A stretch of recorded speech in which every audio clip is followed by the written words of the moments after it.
Bienvenidos, queridos hermanos, este es su programa de Apologética Católica. Mi nombre es Fran Morera y por esta próxima media hora vamos a estar tratando temas referentes a la fe, temas referentes a la tradición bimilenaria de la Iglesia. Antes de comenzar pues esta programación nos ponemos en la presencia del Señor en el nombre del Padre, del Hijo y del Espíritu Santo. Amén.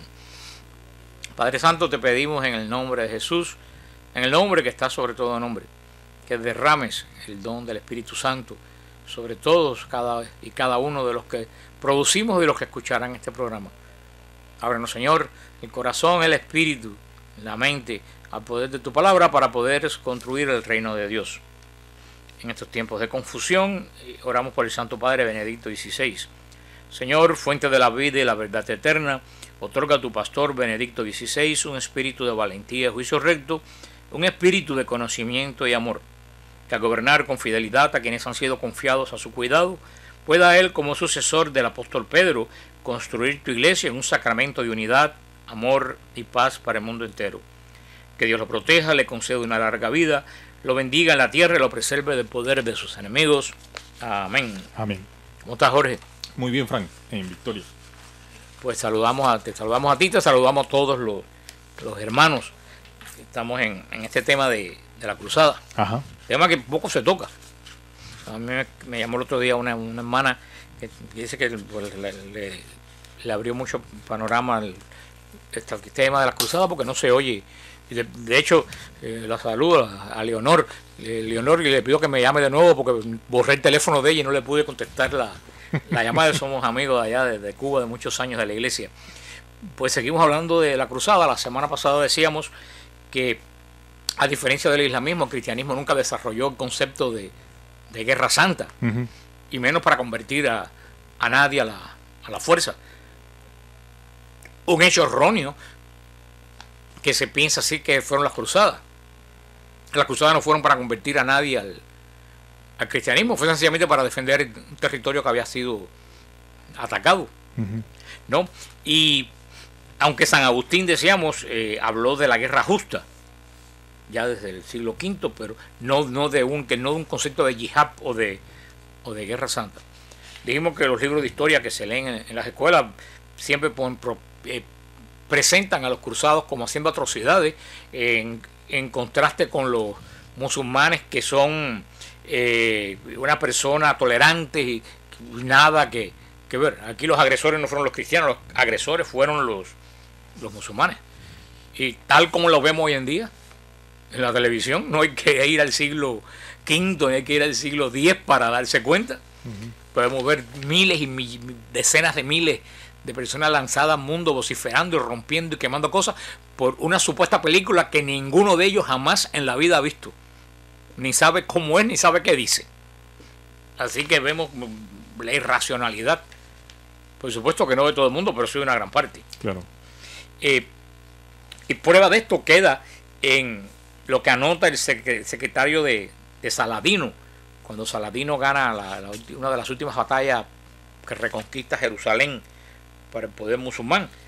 Uno de los secretarios de Saladino escribió que lo que dice Saladino: ordenó que fueran decapitados, hablando de los cruzados, prefiriendo tenerlos muertos antes que presos. Con él había toda una banda de eruditos y sufíes, y cada uno rogó a Saladino que le permitiera matar a uno de ellos. Sacó su espada, se arremangó las mangas, y Saladino, con su rostro gozoso, estaba sentado en su estrado. Los incrédulos, los cristianos, demostraban una gran desesperación. O sea que vemos que no solo Saladino, sino que inclusive los supuestos pastores de esa religión pidieron decapitar a los cristianos ellos mismos. O sea, como hace 2 o 3 años yo oí al sufí principal de la Meca clamando a gritos que mataran a todos los cristianos hace 2 o 3 años. ¿Tú te imaginas si Benedicto XVI clama a gritos que maten a los musulmanes? Toda la prensa se le ve encima, comenzando por ahí. Exactamente, y de eso no nadie dijo nada. Y eso lo pueden encontrar en el internet. Es más, y en esta semana justamente han hecho pintas de blasfemia, ¿no? O sea, contra Jesús sí, en Jerusalén. Sí, pintaron blasfemia contra Jesús en una iglesia copta. En una iglesia copta, ajá. Y nosotros no quemamos nada, ni hicimos ni siquiera ni contra la misma gente que lo escribió. como dijo aquí en Estados Unidos el otro día, pues cuando una religión es fuerte, puede aceptar las críticas. Ahí hay un punto. En realidad Saladino había planeado masacrar a todos los cristianos de Jerusalén. Él planeó masacrar a toda la ciudad cuando la recuperara, pero cuando el comandante de la guarnición de Jerusalén amenazó con destruir la ciudad y matar a todos los musulmanes antes de entregar la ciudad, pues entonces Saladino permitió vender como esclavo o comprar la libertad de los cristianos de Jerusalén. O sea que la familia podía comprar la libertad si no los convertían en esclavos, que fue la gran trata que ellos tuvieron hasta el siglo XIX. Tenemos también que entender, como dijimos la semana pasada, que hubieron una serie de no diría competencia ni de rencores, una serie de desacuerdos entre los cristianos de la cruzada. No hubo cohesión. La cruzada no respondía al Papa, como se ha querido poner. La cruzada respondía a los reyes y a grupos familiares, a los de señores feudales. Era quien respondía. Por eso, desafortunadamente, si hubiera respondido solamente al Papa, hubiera ganado. Hubiera sido un solo ejército. Pero no era un ejército, era un conglomerado de varios ejércitos con intereses diferentes, con reyes muchas veces en pugnas uno con otro.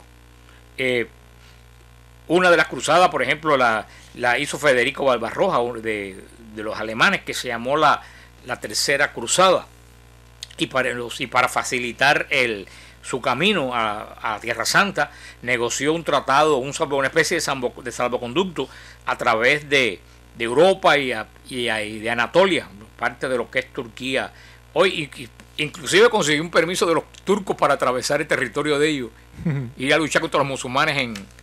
No ve cómo habían entre ellos mismos esta serie de rivalidades de los franceses contra los alemanes y los alemanes y los franceses contra los ingleses, y eso definitivamente debilitó la cruzada. O sea que la cruzada no ganó, no por las fuerzas militares, sino sencillamente no ganó por las rivalidades que había dentro de los mismos grupos cristianos, precisamente como signo de que no era enviada ni capitaneada por el Papa. Eso es uno de los grandes pruebas de que fue un conglomerado de ejércitos europeos. Hubo un caso que sí se habló mucho y también está desfigurado, de que los cruzados asaltaron Bizancio, asaltaron Constantinopla. Y de verdad que el saqueo fue terrible de Constantinopla. Se llevaron hasta las reliquias de Constantinopla para Europa, y la gente habla de eso, que eso formó una grieta entre el imperio griego y el imperio latino, pero lo que no hablan de algo que fue muy interesante. El emperador, cuando los cruzados estaban en Constantinopla, camino de Tierra Santa, el emperador Isaac II de Constantinopla le empezó a dar larga al cruce de los cruzados, y larga, hasta que descubrieron que Isaac II había acordado con Saladino precisamente con hostigar y destruir a los cruzados. Entonces eso enfureció a los cruzados, y eso fue motivo del saqueo de Constantinopla. No fue que pasaron y quisieron saquear, y a veces lo que los enfureció, darse cuenta que el emperador que los había llamado había hecho un trato con el enemigo de ellos para destruirlo. Específicamente el emperador Isaac II. Y por eso es que el imperio bizantino se caracterizó, y por eso se sigue hablando hoy en día de intrigas bizantinas y todo eso, porque el imperio bizantino se caracterizó precisamente por esa doble cara, por esa hipocresía de decir una cosa ahora y hacer otra cuando viraba por las traiciones. Fueron horribles las traiciones en el imperio bizantino.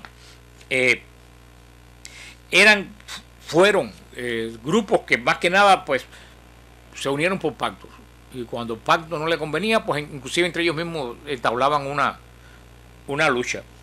El 29 de mayo de 1453 la ciudad de Constantinopla cayó en manos del sultán Mahomet II, y con esto el imperio romano de 2206 años de antigüedad llegó a su fin. Y la mayor iglesia cristiana del mundo en ese momento, Santa Sofía, fue convertida en una mezquita hasta el día de hoy. Hoy es un museo, ya no es ni siquiera una mezquita, pero fue la iglesia más grande. Dice que era una joya del arte de la humanidad. Esta iglesia fue destrozada, arrancado los altares, las pinturas tapadas con cal. Ahora han sacado algunas pinturas, algunos íconos de mosaico que quedan en el techo, que lo han descubierto debajo de las capas de cal. Y mira tú cómo es la intransigencia musulmana, que ahora cuando estuvo el Papa Benedicto XVI en Turquía, le permitieron visitar el Santa Sofía, que es un museo, pero le prohibieron expresamente el orar dentro de la Catedral de Santa Sofía.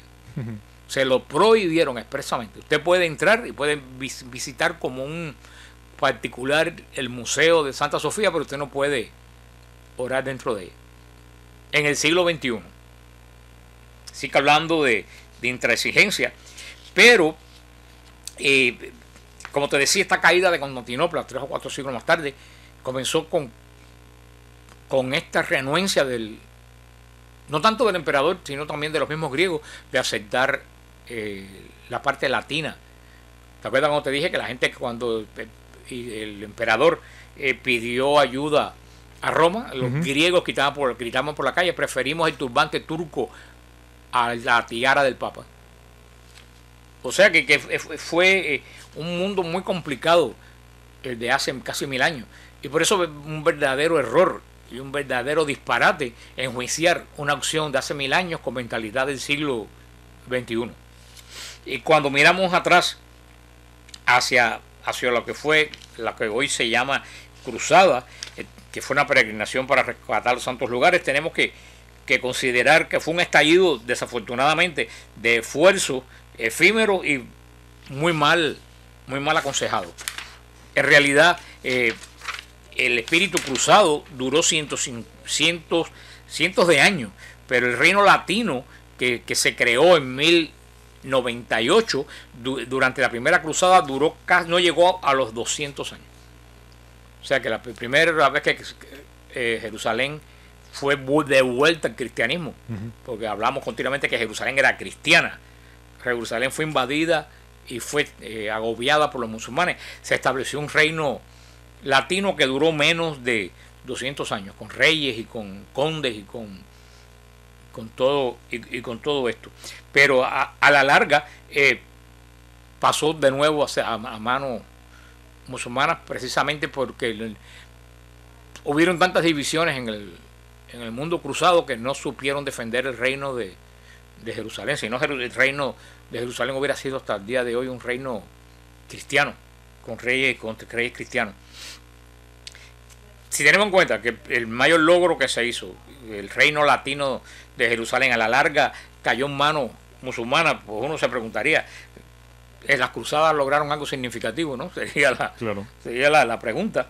Y puede decirse que este movimiento de grandes ejércitos europeos hacia el territorio que había sido controlado por los musulmanes demoró el avance del islamismo hacia el oeste.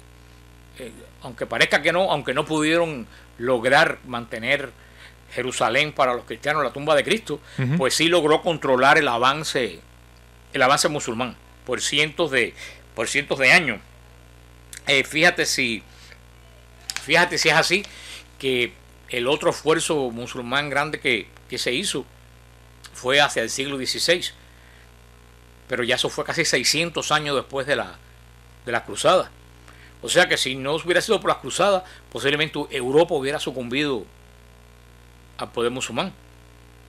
Tal es así que en el siglo XVI los ejércitos de otro Mohammed, otro pues emperador, sultán turco, estaban sitiando Viena, en Austria, a las puertas de Viena. O sea, toda esa área, Grecia, Bulgaria, Yugoslavia, toda esa parte era musulmana, había caído en manos de los musulmanes. O sea, estaban a la puerta de Austria. Mira un mapa, que Austria está en el